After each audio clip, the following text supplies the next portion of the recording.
சொல்லிட்டு இதுல சங்கீதக்காரனாகிய தாவீது ஆண்டவருக்கு பிரியமா இருந்தவனாக இருந்தாலும் கூட விரோதமாக எழும்புகிறவர்கள் அவனுக்கு வித்தியாசமாக இருக்கிறாங்க. தப்பு தப்பா பேசுறாங்க, அவனை குறிச்சு சகலமா எல்லாம் செய்யறாங்க. செய்து விட்டு கர்த்தருக்கு ஸ்தோத்திரம் எல்லாம் செய்யறாங்க. ஆனா அவர் சொல்றார் கர்த்தருக்கு ஸ்தோத்திரம்.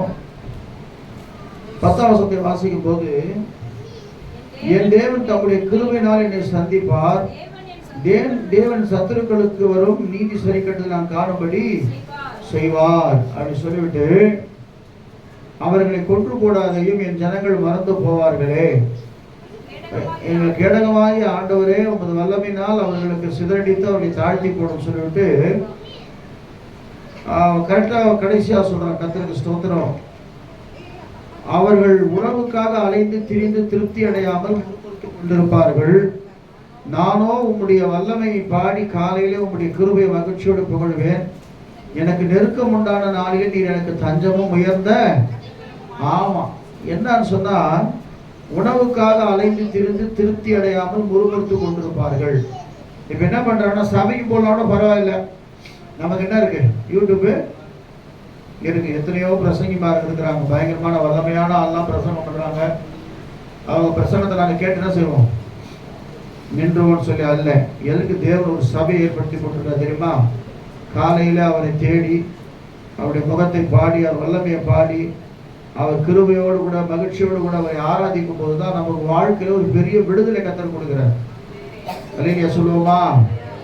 சங்கீதக்காரர் அதான் சொல்றான், இவ்வளோ காரியங்கள் எனக்கு செய்தாலும் கூட நானும் உங்களுடைய வல்லமையை பாடி காலையில உங்களுடைய கிருபையை மகிழ்ச்சியோடு புகழ்வேன். எனக்கு நெருக்கம் உண்டான நாளிலே நீர் எனக்கு தஞ்சமும் உயர்ந்த.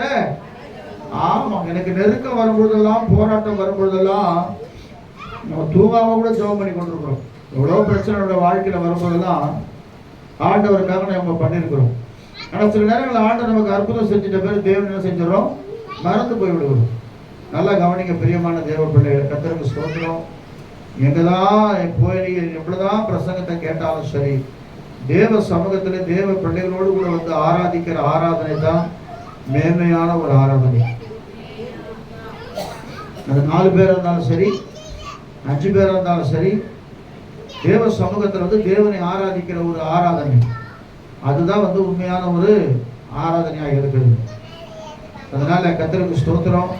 இந்த காலையில அதான் ஆண்டவர் சொல்றாரு பாருங்க, அந்த வசனம் சொல்றாரு. நான் எதுக்கு சொல்றேன்னா, சில நேரங்களில் சபைகளில் நம்ம வந்து கர்த்தருக்கு ஸ்தோத்திரம் வந்து நாங்கள் இருக்கிறோம், வந்து பார்க்கும்போது பார்த்தா யாருமே சரியான நேரத்திற்கு வருவதில்லை. ஏன் 7 மணிக்கு நான் மாத்திரன்னு சொன்னால், வெயிலெலாம் பயங்கரமாக ஆயிடுச்சு, நீ 4 நாள் வெயில் ஏறிக்கொண்டே போகும்னு சொன்னாங்க. அதனால சீக்கிரமாக ஆரம்பித்தோம் சபையை.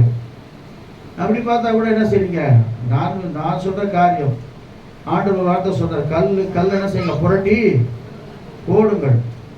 உங்க கல்லை நீங்க புரட்டி போடலன்னா உங்க சரீரம் அப்படியே தான் இருக்கும், வெளியே வர சான்ஸே கிடையாது.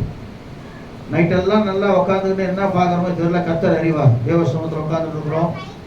யாரெல்லாம் வாலிபாஸ் கூட சொல்றேன், நைட்டெல்லாம் ஸ்டார்ட் பண்ணிக்கின்னு அதை பண்ணிக்கின்னு ஊரை சுற்றினோம், 3 மணிக்கு 4 மணிக்கு வந்து படுத்துக்கின்னு தூங்கிக்கின்னு எல்லாம் பண்ணிட்டு இருந்துட்டு அப்புறம் சபைக்கு எப்படி எத்தனை மணிக்கு வருது, யாருமே வாலிபம் தான் முதல்ல எதிர்பார்க்கிறேன், யாருமே காணும்.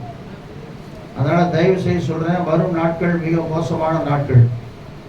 கர்த்தருக்கு ஸ்தோத்திரம். அதனால தேவ சமூகத்துல ஆண்டவர் நிறைய பேர் நான் பார்த்துட்டேன், முதல்ல வந்து கூட பார்த்துட்டேன். 6 மணிக்கு வருவாங்க, 6:30 மணிக்கு வருவாங்க, 7 மணிக்கு வரவோட பார்க்குறேன். கரெக்டாக அந்த டைம் 7 மணிக்கு வந்து உள்ள நுழையிறாங்க. இதெல்லாம் யாரை ஏமாத்துனா, கர்த்தரை ஏமாத்துறது. ஆனால் வெளியில பார்த்தா ஒரு டான்ஸும் பாட்டும் கும்பாலமா இருக்கும்.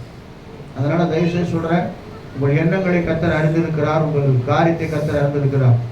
நம்ம செல்ஃபிஷா செயல்படுவோம்னு சொன்னா நம்மளை கர்த்தர் ஆஸ்வதிக்க முடியாது. இல்லையா சொல்லுவோமா? சபை என்பது ஒரு பொதுவான ஒரு காரியம். உண்மை நல்லதுக்காக நான் 7 மணிக்கு வச்சேன். அதனால வேதம் சொல்லுகிறது, கர்த்தருக்கு ஸ்தோத்திரம், தேவன் பூமியின் எல்லை வரைக்கும் யாக்கோபிலே அரசாளுகிறவர் என்று அவர்கள் அறியும் பொருட்டுக்கு அவர் உம்முடைய உக்கிரத்திலே நிர்மூலமாக்கும், இனி இராதபடிக்கு அவர்களை நிர்மூலமாக்கும் என்று சொல்லிட்டு இவ்வளோ காரியங்களை சங்கீதக்காரனாகி தாவீதுக்கு விரோதமாக அவங்க எழுப்பினாலும் கூட அவங்ககிட்ட ஒரு நம்பிக்கை இருக்குது பாருங்க. காலையிலே உம்முடைய கிருபையை மகிழ்ச்சியோடு புகழுவேன், எனக்கு நெருக்கம் உண்டான நாளில் எனக்கு தஞ்சமும் உயர்ந்த அடைக்கலமானேன், என் பெலனே உம்மை கீர்த்தனம் பண்ணுவேன், தேவன் எனக்கு உயர்ந்த அடைக்கலமும் கிருபை உள்ள தேவனாக இருக்கிறார். இல்லையா சொல்லுவோமா? அதனால எல்லா சூழ்நிலையிலும் நம்ம ஒரு வேளை ஆண்டவரை ஆராதிக்க முடியாதபடிக்கு கல் புரட்டப்படாமல் இருந்தா இன்னைக்கு ஒரு கல்லை புரட்டி போட்டுருங்க. அவங்க பாருங்க ஸ்மெல் வரும்னு பார்த்தாங்க. அவங்க சகோதரியே சொல்றாங்க, யாரு அது வரைக்கும் லாஸ்டர்னு சொன்னவங்க செத்து போனவங்க என்ன சொல்றாங்க, ஆண்டவரே 4 நாள் ஆயிடுச்சு. யாருமே வேர்ல்டுலேயே வந்து மோசமான ஸ்மெல் வந்து மனுஷன் பாடி தான். கொஞ்ச நேரம் லேட்டாக சொல்றாங்க, பாடியை சீக்கிரட்டு ஸ்மெல் வருதுங்க. ஏன்னா மற்ற மிருகத்தை விட மற்ற காரியத்தை விட மனுஷன் தான் ரொம்ப.